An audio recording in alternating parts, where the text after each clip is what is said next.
Hello, everyone, and welcome to our weekly modern tournament here at Grey Ogre Games. My name is Mick. I'm one of your hosts alongside the suit, Mr. James Church-Morley. Hi, Mick. How you doing? I'm doing fine, thanks. You on the other hand, though, you do not look fine. Bit worse for wear, shall we say? Yeah, it bit looks, worse for wear. It looks like wow. Oh wow! Now I just realized, were there any stitches? No. So for those, no one can see us. Yeah, no one can see us. Let people speculate what is going on. Hi, Blue Diamonds, MTGO. Nice to see you again. Anybody can guess what's wrong with James right here? Let's just maybe not open this up to the audience. Who knows what's going to come up? Oh man, I wish we had the video, the camera, video so people could see. Usually there's like for the bigger tournaments we have a second camera so we can see all the casters. Oh really? Well, I look forward to putting on a shirt and shorts for that. Yeah, collared shirt and then the basketball shorts. The look of champions. You gotta wear a hat as well. A hat. But anyway. Yeah, man, you look bad. Yeah, I was. Let's just say I was punched in the face. Yeah. Playing sport, and got a cut over the eye, completely blacked out right eye. Wow. It looks worse than it is. Oh, okay. It's very superficial. My wife was not amused. she was not amused when I came home and I was bleeding and she just said, "What did you do?" Yeah. So, but such is life. Such is rugby. Exactly. Actually. Such is life. Anyway, watching the match here between Jeremy and Wilfred. Jeremy Ma here is playing, I believe, should be Esper stuff. He always switches it around, like Esper Control, Esper Goryo's Vengeance, Esper something, but always Esper. I believe we've seen Jeremy play on the stream. I think about a month and a half ago. Oh, I think. Wow, so. you're keeping. Esper. Yeah, you're keeping track. Yeah, trying to. You nice. get to know the faces. Nice. And then Wilfred's playing something I don't think we've seen on the stream before since I've been doing this. No, Lantern Control. Yeah, it's been a while. It's been a while since I've seen. I've watched Wilfred play. It's been a while since Wilfred actually played here. So he is playing Lantern Control. It looks like he's setting up nicely. Mishra's Bauble, Codex Shredder. Do you know what these cards do? Codex Shredder, yeah. So we've been swatting up in the time. So Codex Shredder is the one that puts the top. You can tap it to put the top card of their library into their graveyard, and then you can sacrifice it to return a card from graveyard to hand. Yeah. And it and I think. Well, I guess you can explain its best, mate. But what's the point of this Lantern Control deck? Okay, so let's bring up the actual card. So that's Lantern of Insight. Yeah, Lantern of Insight. Is that save? Wow! Look at this! 3.5 stars only out of 44 votes. Almost 4 stars. Almost 4 stars out of 44 votes. Okay, so the whole point of Lantern Control is that you know exactly what your opponent's gonna draw, and you're using stuff like Codex Shredder, like Pixies of Pandemonium, like what's the other cards that you use? So Ghoulcaller's Bell. Ghoulcaller's Bell, exactly. And to start milling cards. So you either mill your own cards or you mill your opponent's cards. Stuff that helps you keep keep your board or your opponent in control is just plenty removal, as well as Ensnaring Bridge, which we do see in Wilfred's hand. Okay. And here we go. Ensnaring Bridge hits the battlefield, and so Ensnaring Bridge means that creatures with the power greater than the number of cards you have in your hand can't attack you, and Wilfred's only got 1 card in hand, so any creature with power greater than 1 cannot attack you. Exactly. Which is pretty nice and modern.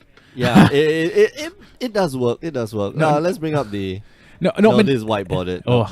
Not many one power creatures flying around modern unless they're elves. No. And even then, like Wilfred's job here is to basically go down to 0 cards. I think he has 2 cards in hand. One of them being the Abrupt Decay. Yeah. Okay, yep. So the Abrupt Decay he can fire off at any point of time right now. Yep. Because he's got the Mox Opal. He's got Metacraft. So Jeremy looks like he's on some sort of Esper or blue-black maybe Delve deck. Yeah. We saw him Thought Scour. I saw a Serum Visions going to graveyard. There's an Inquisition there. So yeah, Jeremy looks like he's just straight up blue-black control. He does have, I believe he has the Goryo's Vengeance package. Okay. Let's see. The Aussie. Yeah, he does. So he has. So it looks Esper. Yeah. So he's gone to get Hallowed Fountain. He's got what's his name? Ozov, Ghost Council. Oh yes, Ghost Council, yeah. So actually he can just keep doing that.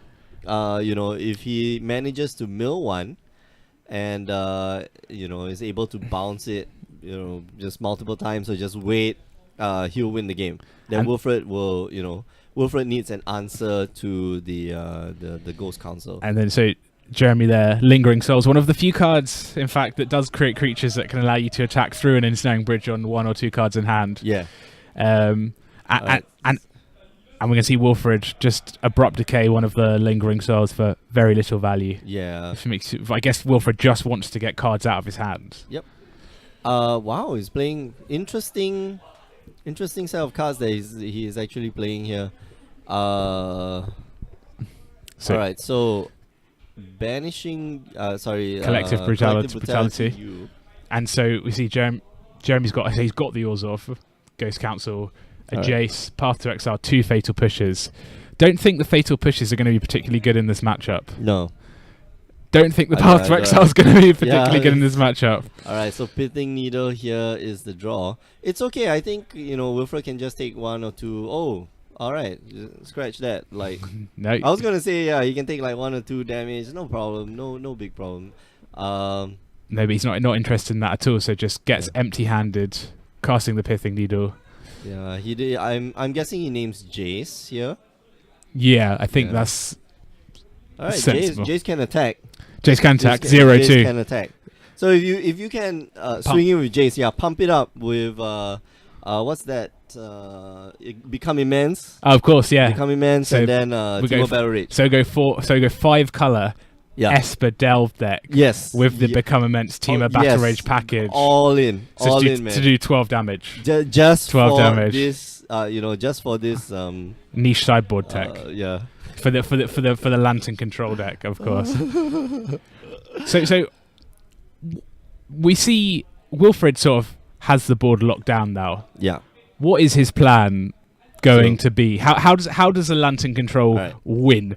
So if finish, okay, there's a few finishes. Let me search it up.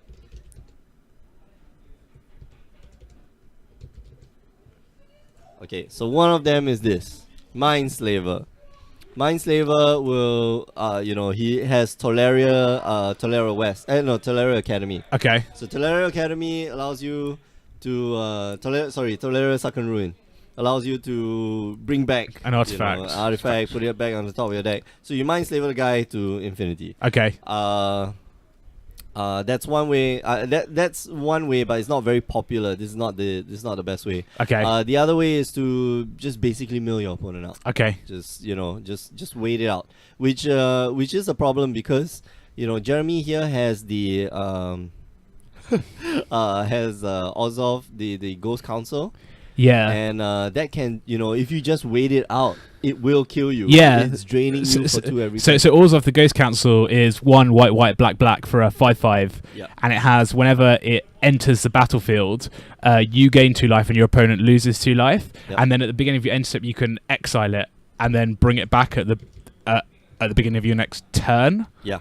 And then whenever it gains haste, it just keeps going. It enters battlefield drain. So Jeremy doesn't even need, if he can get an Orzhov or an Obsidian Ghost Council down, he doesn't even need his battle step to deal damage. To do damage, he can just go right. I'm just going to sit here, and I'm just going to do this. And the Lantern player, I think the axis they normally attack on is the top of the deck. Right. So they want to attack the top of your deck, put your cards into your graveyard, so they control your draw, see your draw step, control it, decide what to give you. The Obsidian sitting in exile.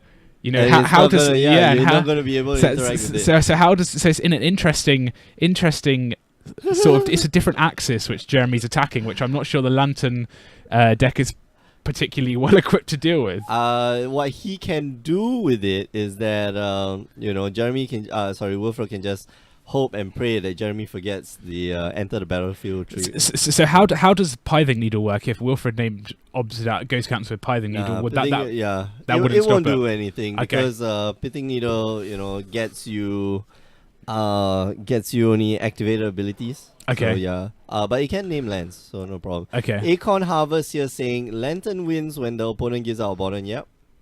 That's about it. It's an interesting. And Jeremy's looking at an Infernal Tutor, I believe. Oh, nice. Interesting. This is a spicy deck from Wilfred. Yep. Infernal Tutor, Okay, so Lantern of Insight here. And now he has full control, or he has full knowledge of his opponent's deck. Although Jeremy has like an 8-turn clock somewhere there. Yeah. Maybe. I mean, that's pretty quick clock against the Lantern deck, presumably. Yeah, that's true. Okay, Wilfred only has up to, he's got a lot of draw steps. He can basically just mill everything. He has, but he needs to be able to mill quite a substantial number of cards a turn, presumably. Yeah. In order to win. It looks like he's going to go for the tutor. So is that a diabolic tutor? So he sacrificed the Codex Shredder, paid 5 to get a card back to get an Infernal Tutor. Yep. Infernal Tutor, yeah, back from his graveyard. Oh, Jeremy doesn't have anything to respond. Wow. No. Okay. But I think Infernal Tutor, when it is when you have no cards in hand, you get, instead of putting it on top of your library, you get to put it into your hand, I believe. Yeah. So, Infernal Tutor. Yeah. If you got no cards in hand, let's bring it up. So it's sort of something that's played in the. It's played in the Storm deck in Legacy, where Lion's Eye Diamond. So, in response. I'm going to Infernal Tutor. In response, Lion's Eye Diamond. Floats on mana. Then put a card in my hand, and then we're gonna go to Funtown Population 1. All right. What does he look for though? What did Wilfred get? Oh, Witchbane Orb. Okay. Did he really look for Witchbane Orb? This is deep. Ants. Yeah. Okay. So I think I think that's it. Yeah, that's it. So Wilfred takes the first game. Yeah. So Jeremy can't. Yeah, that's. Yeah, so Jeremy can't do. Which Bane Orb gives you hexproof? Yeah. So that means you cannot be the target. Is that correct? Of the Obsidat? Let's see. All right. So which Bane Orb? Oh no, you have hexproof. You have hexproof. That's it. So that means presumably that you cannot be the target of the Obsidat Ghost Council. Is that how that works? Yeah. So the target opponent. Right. Yes. Okay. So that's the last.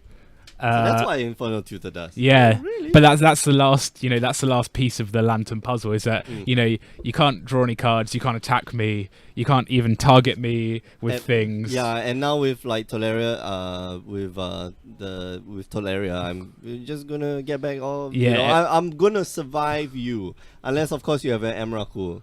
And then you go look for something else. Then Jeremy, then Wilfred goes to look for, okay, I'm going to take that Emrakul out of your deck, and then I'm going to mill you again. Over and over again. Interesting. I don't know in the Esper colors what cards you have to fight against the Lantern deck. They're not the best colors at destroying artifacts. Well, white does. I mean, white, you can, destroy all artifacts. No, it's not all artifacts. It's got Disenchant. Yeah, which isn't great, and is probably not siding it in. He probably doesn't have it in the sideboard. Well, you have. So Blue Diamonds, MTGO, Stony Silence. Stony Silence, right? That's the one. You're quite right. Yeah, white has every type of like sideboard tech. Just the hoses. Which is so annoying, but it's so good. Like white, once you start playing white, like you know that you've got power in your hand. We see that Jeremy is also sideboarding in what's that, Detention Spheres as well. I like that. They're gonna be useful. And then just get rid of all of the removal in your deck. Yeah, just exactly, everything. like, Fatal Pushes, Path to Exiles. And Gone. then Wilfred changes it to like some what's the Ensoul artifact? Of course, yeah. So turn one, Pixies of Pandemonium, turn two, Ensoul artifact. Nah, you go, bang, bang, bang, bang, bang, and your opponent's dead. Yeah, it's interesting dynamic in modern with white, Yeah. where it has It's got everything. Like it's got all the hoses. Basically. and that's sort of. I guess do you play white just to play the sideboard cards almost? Yes. is that? Always do. Well, unless even what's that? Even Boros Burn, like Burn, eventually migrated to Boros Burn because just having that white is so much better. Oh, you get Boros Charm, Lightning you got Helix, Boros Charm, Lightning Helix, yeah. And then you get like all these like awesome sideboard cards. You get you Core Firewalker for the burn Deflecting matchup. Palm. Oh man, We saw that last week. Yeah. Blow someone out on stream in the burn affinity match where he man. went all in on a Blink Moth Nexus only to be rewarded with the last card in hand, the deflecting palm. Wow. Yeah. So having white just screams out, hey, I can do about everything. But maybe not so well, not to the extent that green actually has universal removal. Green has remove target permanent, like cards that just remove target permanent, but maybe not the most efficient. Beast Within. Beast Within. Just old school cards like Tornado. What's that? Is it Tornado? It's Hurricane. No, there's still Hurricane. X creature flying. The one 6 mana destroy target permanent. Somebody help me out. This is too old school for me. It probably has an original border, doesn't it? Yeah. Nice. So those are Desert Twister. That's the one. Desert Twister. Yes. Thanks Blue Diamonds and TGO. So yeah, I mean this is it doesn't have universal removal, so to speak, but it does a very good job. Yeah. But I mean, in terms of this matchup, the Esper sort of the good stuff deck versus Lantern Control. Do you think that Lantern Control is favoured? No, I think you don't. It depends on what Jeremy has sideboarded. If he's got stuff like what's that? The surgical extraction. Ooh. If he's got stony silences, and just a whole bunch of discard, I think Jeremy might be poised to win right here. So here we go. So we might see All turn right, 1 so Inquisition of Kozilek. Turn 1, discard your hand. Wow. So Wilfred is playing World of Invention. I like it. Okay, let's. So that's X blue, and it has it has improvise, and you can pay X and get an artifact with converted mana cost X or less and put it onto the battlefield. Triple blue. Triple blue. Triple blue. Yeah, we were talking about this before the stream. And yeah, Wilfred was telling me World of Invention kind of messes up your mana base because it's triple blue. Triple blue is just insanely difficult to get off. And Wilfred's gone Spire of Industry, play Mox Opal, Ancient Stirrings, just to get the green mana. Just to get the green mana. The Mox Opal isn't going to do anything out on the battlefield at the moment. It's just there to help Spire of Industry. Yeah. And then he's gone for a Grafdigger's Cage. Nice. Okay. Nice. Some sideboard cards from Wilfred. Oh yeah.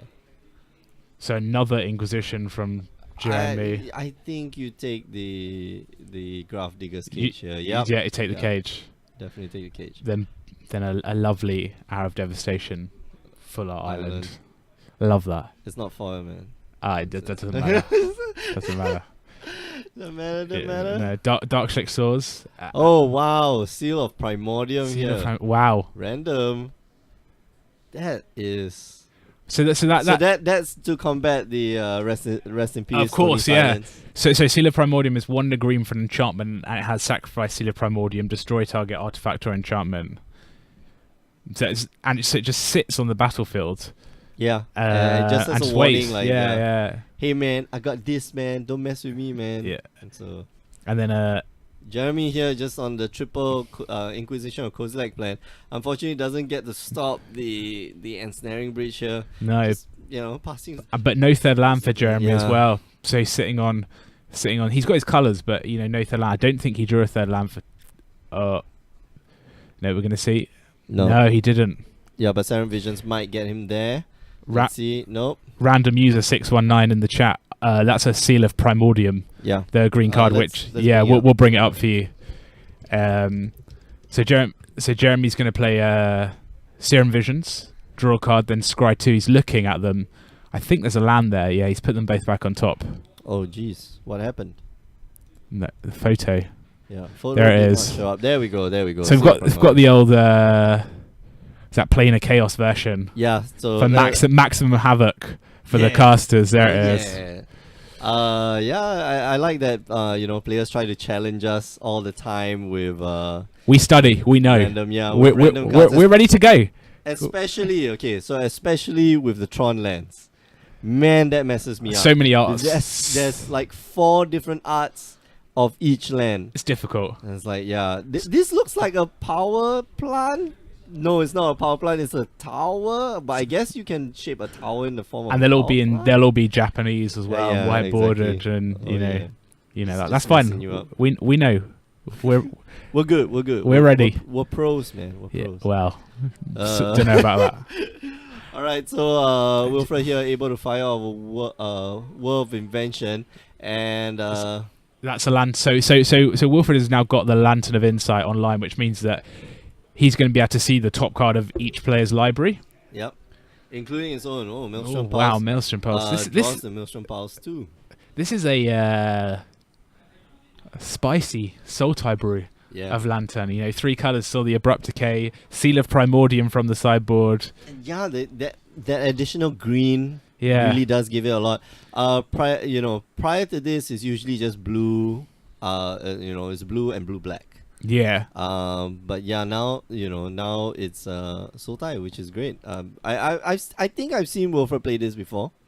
Way back when, but it wasn't popular. And there was an interesting interaction there that maybe you can explain. So Jeremy's played Serum Visions. He's drawn the top card of his library, and he's just asked, does he have to show the second card that he? So I don't think he showed the. No, I don't think he showed the first card at all. Actually. Okay, no, he needs to show. So he needs to show the first card. He needs to show the first card, but not the second card. Correct. And why? And why is that? All right, so let's take a look at Lantern of Insight. Oh, no, not Lantern of Insight.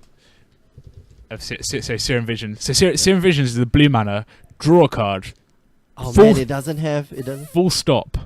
Scry 2. Okay, so I like the old one. Okay, so Scry 2 is look at the top 2 cards of your library. Put any of them on the bottom of your library, and the rest on the top of your library in any order. Okay, so what happens is a Lantern of Insight is that it allows you to take a look at the top card of your opponent's library. Okay, so Wilfred will see. Jeremy's like begging, please give me that land. Wilfred will see what the top card is. You draw that card. Yep. Now there's a new top card, so you get to see that new top card because the effect of Lantern of Insight is continuous. Okay. But now when you scry 2, you get to take a look at the top 2 cards. Unfortunately, the top 2 cards are still on the top of the library, and Wilfred here won't be able to take a look at that second card until you start to bottom top whatever you do with the scry. And at the end of that spell, then you get to you get to see a new top card of the library. So Jeremy there.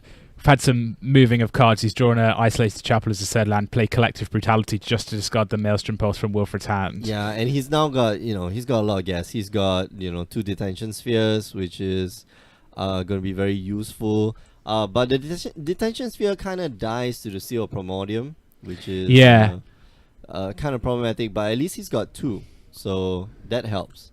Let's see what Jeremy goes for here. So what ignoring the Seal of Primordium, what is the target for Detention Sphere? The first target of Detention Sphere is is probably the Seal of Primordium.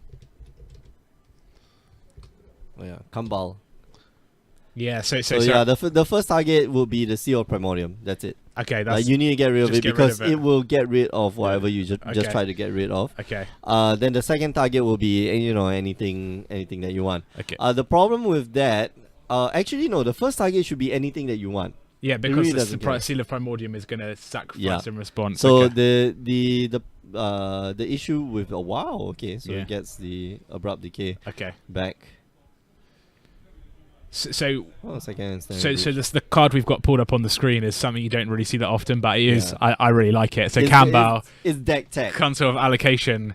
And whenever an opponent casts a non-creature spell, that player loses 2 life and you gain 2 life, and it's a 2/3 for 1 white and a black. This is just a second angle of attack. We saw the Obsidian Ghost Council in the first game. Mhm. This is really doubling down on that. I'm not going to attack you. I'm just going to sit here, and every And time, just, every time you want to play your little artifacts that tap, and you want to play Ghoul Caller's Spell, that's fine by me. You're going to lose 2 life, and I'm going to gain 2 life. Yeah, it's very passive. It's very passive aggressive. Just sit there and whatever, you can do whatever you want. Yeah, I'm chilling. Are we going to see a game where no one attacks at all? Potentially a match where no one attack. Combat step overrated for these players. Yeah, blinding angel every turn. That's not right. Wilfred's Pixis exile the top of Jeremy's library between the mill 2 and draw parts of Thought Scour. Was it? Yeah, I wasn't paying attention. That shouldn't be right, though. I believe. I think once the card is resolving, everything has to resolve before you're able to respond to it. So Thought Scour, everything should happen before. Exile the top of Jeremy between the mill 2 and draw parts of the Thought Scour. Yeah. Oh, it did? Yeah. So that's just a mistake. Oh, okay. Yeah. Right. That shouldn't have happened. Yeah. Okay. We'll keep an eye out for that. Judge Mick is on the loose. Yes. Yeah, but I think that's right, Mick, isn't it? Is that once a card has started resolving, you nothing. Can't stop you it. can't. So, or no, you can't. Even if it has 2 things happening on the card, you have to wait till both of those things have resolved until you can respond to it. That's right. Yeah. Okay. That's right. So we're going to see a Gideon of the Trials here for Jeremy. Another. No, So I think what happened was that there was a draw step instead. Okay. Because that happened at upkeep. Okay. Or at some form of it, or the end of the draw step or something. So Gideon the Trials is the newest Gideon. Yeah. Which is the old. So it's 1 white for Gideon with 3 loyalty, and it has the the amazing ability of giving you an emblem that says as long as you control a Gideon, you can't lose the game. Lose the game. Yeah. So Wilfred here has to just get back his abrupt decay. Yep. And then just get rid of the Gideon. Like he can leave the Gideon there forever. Like sure, you can have it. Just at the last draw step, get back the abrupt decay and then kill the Gideon, and that's it. So yeah, not very difficult for Wilfred to get rid of, or not very difficult for Wilfred to get around. Yeah. This match not for fans of the red zone.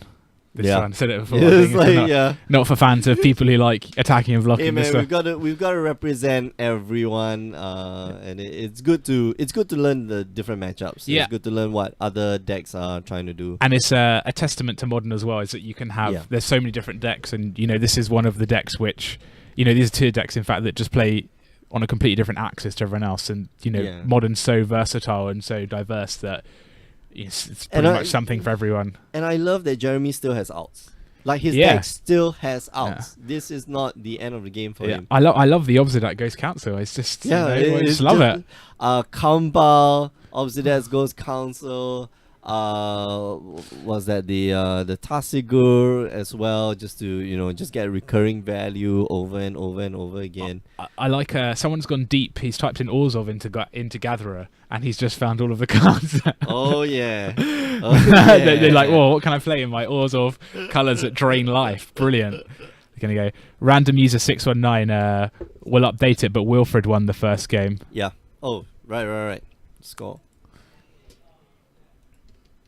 He won it on the back of casting a Witchbane Orb, which meant that with an ensnaring bridge and a lance on the battlefield, which meant that he can no longer be attacked or targeted or have anything done to him, pretty much. So Jeremy just decided to pack it up. Mm-hmm. All right.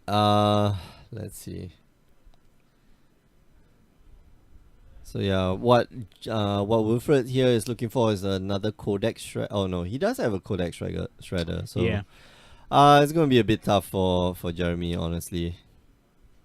Yeah, it feels like once the Lantern deck, it takes a little bit of time to get set up. Yeah. But once it gets set up, there's not actually that much you can do. Exactly. Like once you start peeking into the future, of your opponent, like you can just control them so easily. It's like you're playing Magic, as in you're still like holding cards. Yeah. But you're not playing Magic. Well, you're making decisions. Like, can I let you have this Jace? Yeah. Okay. No problem. And I guess the question is, can the Lantern control deck get set up and against maybe some of the quicker decks in the format? Oh yeah. It can't against Burn, for example. You're Yeah, playing. it's going to go to the face anyway. Yeah, you're playing these artifacts that do nothing, and they're just attacking you with Goblin Guides. Whereas against a deck like this Esper, sort of delve mid-rangey deck, it takes a little bit of time to get set up. Maybe they want to Serum Visions, they want to Inquisition you, and then get their threats out there. Yeah. Whereas the Lantern control is just going to go, that's fine. I can get everything back from the graveyard. I'm just going to wait, and now we're playing the Lantern game. All right. So Wilfred here deciding. Okay, do I go for the what you call it? The Mox Opal? Nope. Okay. Oh, another World of Invention. How convenient. Yeah, I'm going to draw that, of course. So Wilfred likes that. So for 4 mana. He's gonna look for 1 mana. He's gotta look for a 1 mana artifact. What is he looking for? So it's a a piling needle, right? needle, Okay. targeting the Wow, Jace, I believe. that. Wow. Wow. Well, Jeremy does have an answer. I mean, he could just cast the he could just cast what's it called? The Detention Sphere. That Seal of Primordium still It's there, still though. there. Yeah, unfortunately, that's why I was saying, like, you get rid of the Seal of Primordium first, because you have the second Detention Sphere. You need that to survive. Yeah. Gora's Vengeance goes into Jeremy's hand. Wilfred allows it. So now it comes down to, I'm going to allow you to do stuff. Cool. It's an interesting decision, though, because you have known information versus unknown information. Right. So I can see the top card of your deck, and I can control whether you draw it or whether it goes to the graveyard. Exactly. But I cannot see the second card of your deck, which if I send the top card to your graveyard, you are going to draw. Yeah. So it's quite an interesting sort of like that's mini where game you play. That's right. That's where the skill of the Lantern player comes from. You need to know everybody's deck. You need to know exactly what your opponent might draw. And that's why, it's a little bit tiring when you're playing this at a GP. But it is a very powerful deck if you know how to pilot it well. And very clear here that Wilfred does know how to pilot this deck. In fact, he's if I'm not wrong, I won't say he's the originator, but he's the guy who actually brought it up to its current fame. He's a writer for MTG. What's that? MTG Min Card. Is he? Something like that. Yeah. Wow. And this was one of the first decks that his article many years ago on MTG Min Card or something like that. Or MTG Min Card. Yeah. So it's so Ask for Alex has said Obsidat is about the best answer to Lantern, and he gives him the Gora's Vengeance. We saw it in the first game. The Obsidat was sort of the answer, but Wilfred was able to search up a Witchbane Orb, which gave himself hexproof, which meant he couldn't be targeted by the Obsidat's effect. So it's not super effective. But I agree that those drain effects, Kambao, Obsidat, are a good way to attack the deck that you can't attack. That's right. In conventional means. Yeah. So I mean, if you don't have an answer to it, like you wouldn't do it, like if you just don't have the answer. But clearly, Wilfred knows his deck like inside out. He knows exactly what you should be looking for. And I think everybody who plays Magic, you need to know your deck inside out. You need to know what the odds of drawing it. You should always be checking your graveyard. Oh gosh, how many of these have I used? How many do I have left? Am I dead now? Am I like just prolonging suffering? So we saw an abrupt decay from Wilfred, taking out the Gideon of the Trials. No more, So there's no more Gideons, so to speak, quote unquote, because from here on in, I think Wilfred is just going to control The top card of the top library. card. Yeah, exactly. So what are there any rules of thumb for Lantern of Insight? So do you mill anything that's not a land and leave any lands on top of their deck so they're always drawing lands? Is that a good plan? That might be a good plan. Yes, I think you want to make sure that they draw whatever they draw is irrelevant. You want to make sure that whatever they draw is not going to help them out of the situation that they're currently in. Okay. So, yeah. And so we saw that Wilfred let Jeremy draw a second Jace Prince Prodigy. Yeah, because it's no use. It's legendary. The second is that Jace actually been named by Pithing Needle, we believe. Oh yeah. So you can't even tap it to draw a card, discard a card, just for the ultimate rubbing. One of the things that might want to take note of. Oh, okay. So he lets him draw the Path to Exile. With that approximately no creatures. Yep, exactly. Oh, Stony Silence. Stony Silence on awesome. top. So I assume that Stony Silence is going to get, milled. Yeah, all right. So he's gonna Path to Exile, make sure that he keeps the Stony Silence, in his deck. Unfortunately, so that's one of the things that you can do with Path to Exile because it's a shuffle effect. So yeah. No, I like that. Yeah, Wilfred does. I mean, like Wilfred will usually just mill so the stuff thoughts like that away. Yeah. Oh wow. Oh no. Wow. So yeah. All right. Yeah. So mill that. So we'd already seen the Codex Shredder tapped to mill the Thought Scour. Yep. Because he tapped it to mill the Stony Silence, and then, in response, Path to Exile cast, shuffle, get a land, put it into play. Then the Codex Shredder effect resolves. Yeah. Okay. Yeah. So we're gonna see. All right. So Graph Digger's Cage. Oh, why don't we bring it back? So.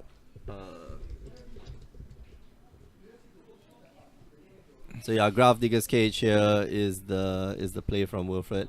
Another hoser, like this entire deck is all about like 1 mana artifact host cards. Creature cards can't enter the battlefield from the graveyards or libraries. Players can't cast cards in their graveyards or libraries. So yeah.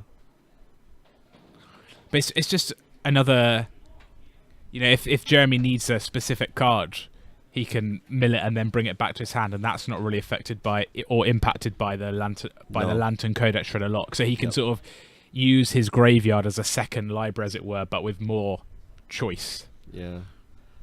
There goes what's his name? Tasigura. Oh no.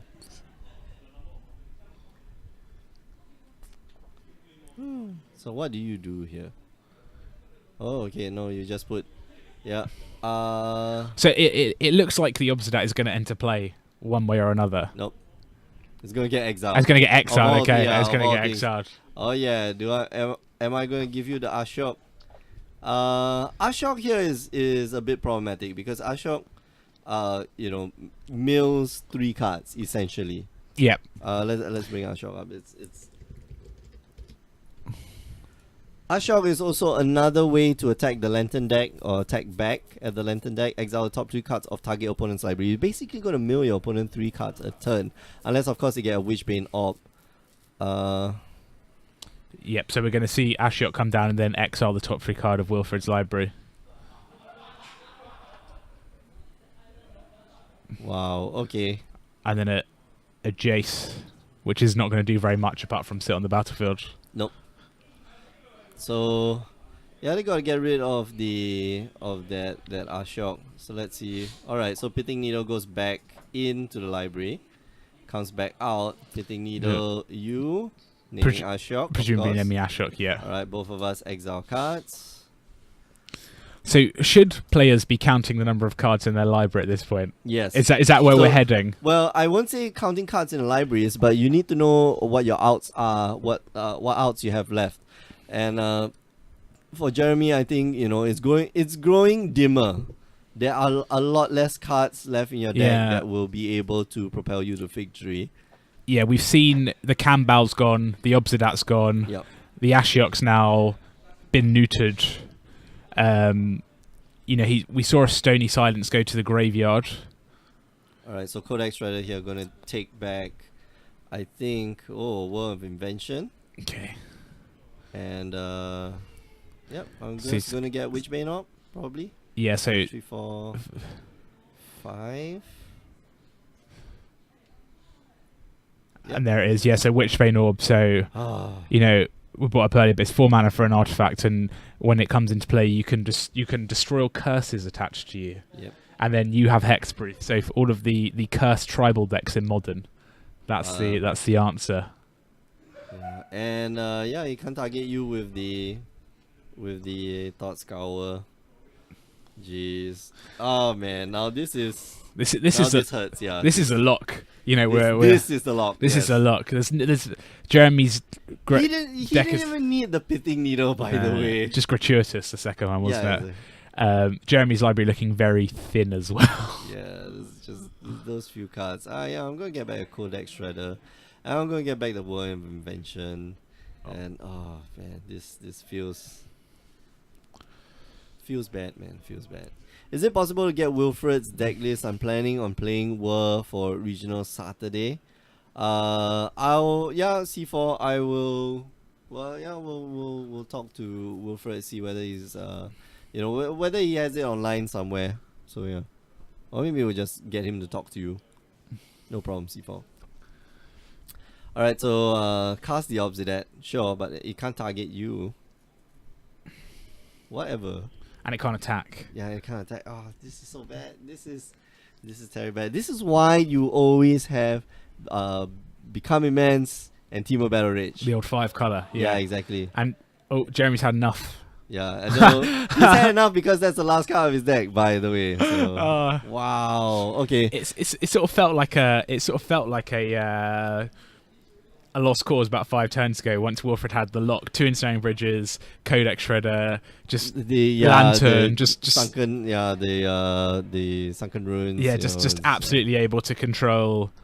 Jeez. The draw step, discarding cards, exiling cards. Yeah. Very difficult to escape from. Not easy. You'd have to get like really lucky, and Wilfred to be really unlucky. To have like maybe five answers in a row that the lantern can't deal with. But it's highly unlikely. So, yeah. Yeah. And we see there what Wilfred.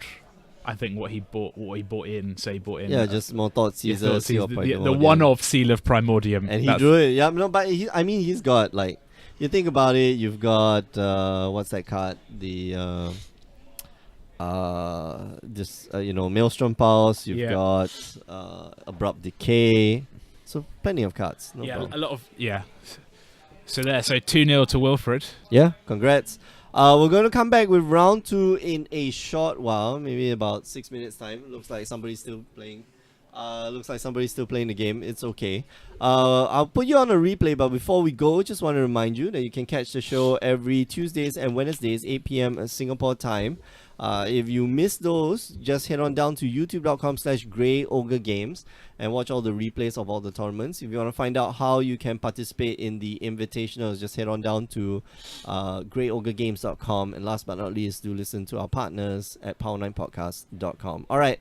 We're going to head out for a while, but we'll be right back, so don't go away.